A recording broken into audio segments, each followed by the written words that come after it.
నన్ను ఒక్కదాన్ని వదిలేసి ఎవరైనా వచ్చి ఫోన్ తీయండి. నేను అరిచేది వినపడ్లా?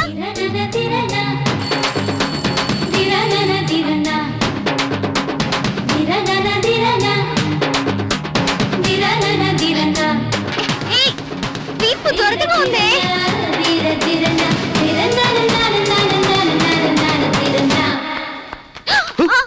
సుబ్రహ్మణ్యం, అయ్యో, అమ్మాయిల చేతులు మామూలుగా కంటే ఇలా గోరింటాకుతో చూస్తే చాలా చక్కగా ఉంటాయండి. కానీ కొంచెం కష్టం.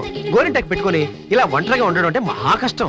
ఎందుకు చెప్తున్నానంటే ఇప్పుడు మీరు గోరింటాకు పెట్టుకున్నారు కదా, ఈ టైంలో ఫోన్ రింగ్ అయితే ఎత్తడం చాలా కష్టం. గోరింటాకు పోతుంది కదా.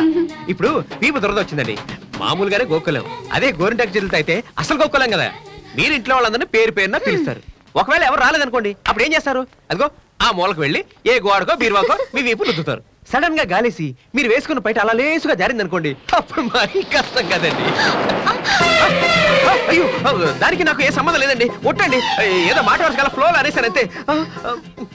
బయట వే సుబ్రహ్మణ్యం. బయట త్వరగా ఎవరు చూడక ముందే తీసి వే సుబ్రహ్మణ్యం. సరిగ్గా వెయ్యాలా?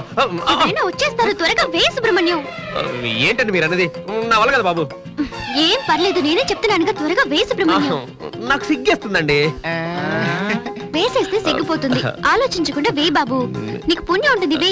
మీరు అలా బతిమాలుతుంటే నాకు కొంచెం ఇబ్బందిగా ఉందండి. పెళ్ళి ఆపుతాడో లేదో కానీ పూజలు మాత్రం లైన్ లో పెట్టేసి మీరు కలుపుకోండి.